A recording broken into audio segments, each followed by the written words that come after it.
Field theory. I have a problem with the way physics defines fields. Modern physics, especially. Let's talk about the Higgs particle that has been supposedly found, and that how the Higgs mechanism is the Higgs field, which permeates all of space equally. First of all, there's no such thing as something that permeates all of space equally, ever. It just doesn't exist. So, a field that exists everywhere that gives particles mass is BS. So how does it work? Well, every field starts from a core and is a localized thing. So you create a core, and that core, moving outward, creates its own field. And every particle with motion creates its own field. The problem is, how are you going to define these things? And how are we going to talk about them? And in this case, first chapter in the book, Field Theory, is about defining space so that we can build our models correctly from a core outwards, not from a field that permeates all of space equally. It's not a thing. Now, most of you have probably heard of Euclidean space. You can see you get the XYZ axes, and if you put space within that, you can create cubic space using the XYZ axis. And to physicists, all of space exists in a way that you can define it this way. Here's the problem. I differentiate dimensions like the X, Y, and Z axes. Each one is its own dimension. But the problem is science doesn't seem to grasp yet, though I'll explain why. All dimensions have a vector, which means they start from a core, and like the rays of the sun, they move outward in a straight line. So 6 dimensions of space here, not just 3. You can see the 3 that we had, right? If you just cut it off here, then these out here are the 3 dimensions of space. So all we've done is put another 3 dimensions. So when you hear string theorists, or M theory especially, talk about, string theory talks about 10 dimensions, M theory talks about 11 dimensions. But they also say you can't possibly know where they all are. They're curled in on each other, or, it's all bullshit. Dimensions are exactly what they seem to be, but they have a vector, which means this upward arrow is a separate dimension from this core than the bottom dimension with an arrow. So up and down is 2 dimensions, left and right, front and back. This represents 6 dimensions. So when string theory or M theory are talking about 10 or 11 dimensions, 6 of them are in this right here. How do I know that? Well, because all fields start from a core and radiate outward. And you can't radiate in both directions at the same time. So they are different dimensional vectors. So this is 6 dimensions. Now, why would that be important? Well, back here with only 3 dimensions, you have 1 cubic space. But there's nothing separating that space. You can know nothing about that space. You only know that there's space. There's no other knowledge you can get from it. If, on the other hand, you have 6 dimensions, then you actually need 8 cubic spaces, right? So this arrow pointing up, this is a dimensional vector. And in order to surround that dimensional vector, you have space to the right of it, space to the left of it, space behind it, space in front of it. And it takes 4 cubic spaces to surround that one. And this is true of all 6, which in order to surround all of the 6 dimensional vectors of space, you need 8 cubic spaces. Okay, and that's what this image is here. It's easy to see, easy to understand. Well, once you have 8-dimensional spaces, right? We call these quadrants of space. So this is quantized space into quadrants based on dimensional vectors from the core outwards. And the thing is you've got 4 on the right and 4 on the left, and in between that you'd have a dimensional plane, right? And you've got 4 on the top and 4 on the bottom. Between those you've got another plane. And you've got 4 in the back and 4 in the front, and between that you've got another transitional plane. So you end up with 3 transitional planes, right? Between your 8 quadrants of space, which surround your 6-dimensional vectors. It's not hard to understand. Take a second, grasp it fully. This is very important. If the core, and remember, all fields radiate from a core. So if the core has a vector down on the page, right, then this flat plane between the upper 4 quadrants of space and the lower is the plane of density. Right? The plane that goes down the middle separates positive and negative charge. So this is the plane of charge. And the front and the back split monopole and dipole. So this is the plane of polarity. So you have a plane of density, a plane of charge, and a plane of polarity. These are the 3 planes. Now, one thing I'm going to repeat again and again, because it's absolutely true, is that a unitary system has binary outputs.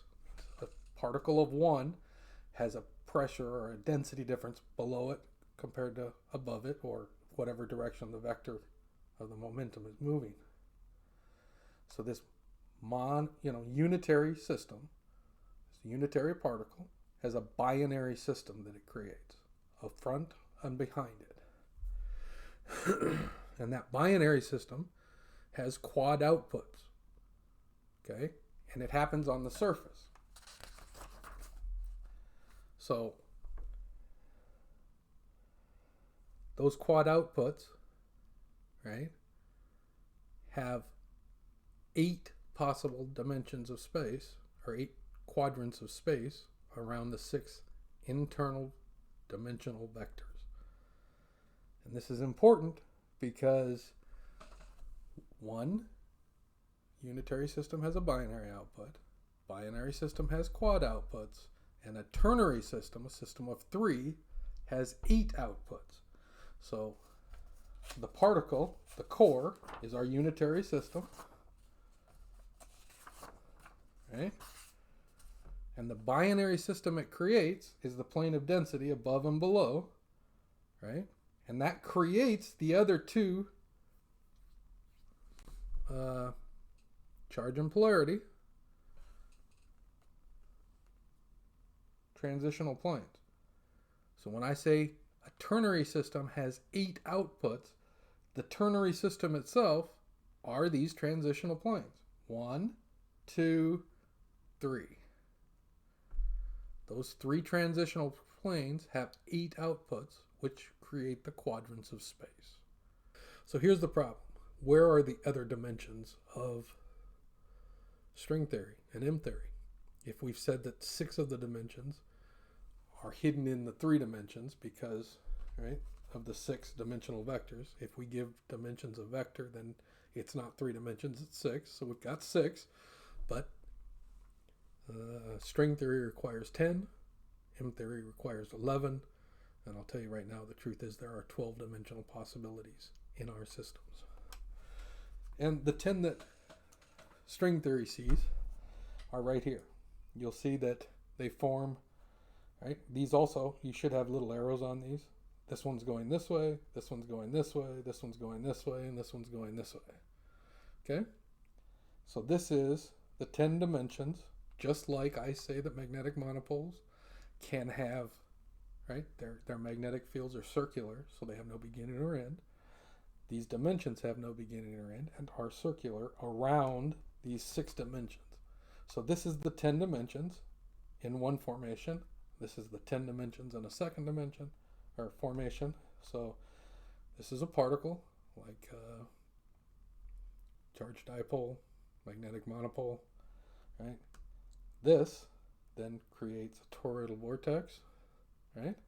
And this is what happens when you get to the antipole structure. And this, right, going above and below, moving outward from the core, are all four of the additional dimensional vectors along the same plane that cause the strong force to move out from the core. And it's those four that, when snapped around a particle, become the charged dipole, like our planet, like a proton. There's a switch that comes from acceleration and deceleration, right? So if a particle has a momentum in this direction, there is an internal vector field that is either aligned with it or aligned against it, and this causes acceleration and deceleration.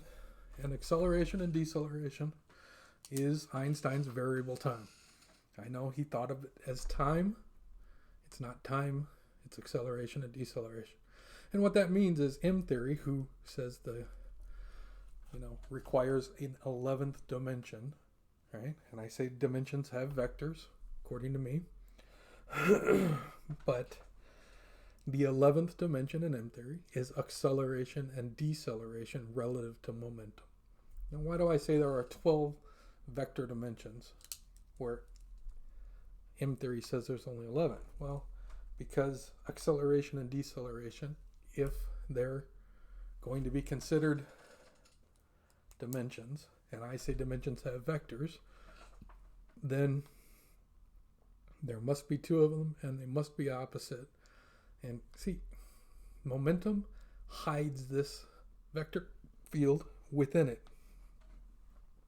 So technically, there are 12 dimensional vectors in any system.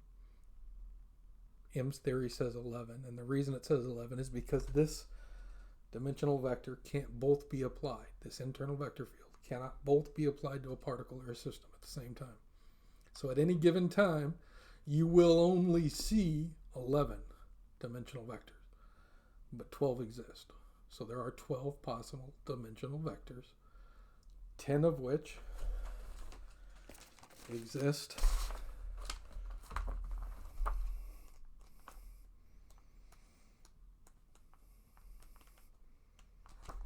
I missed it. There. 10 dimensional vectors exist like this. 6, right, along these straight ones radiating from a core, and the other 4 in these different shapes depending on how they're formed. And 4 of those dimensional vectors are round with no beginning or end. 6 are radiating from a core. And the last 2, so that's 10, that's the 10 dimensions of string theory. And the last 2, which only one can be applied, is acceleration and deceleration relative to the system you're in, or relative to momentum, if you want to say that. So 11 dimensions for M theory, 1 being relative acceleration and deceleration. Both exist though, which means there are technically 12 dimensions total that can be applied to a particle or any system.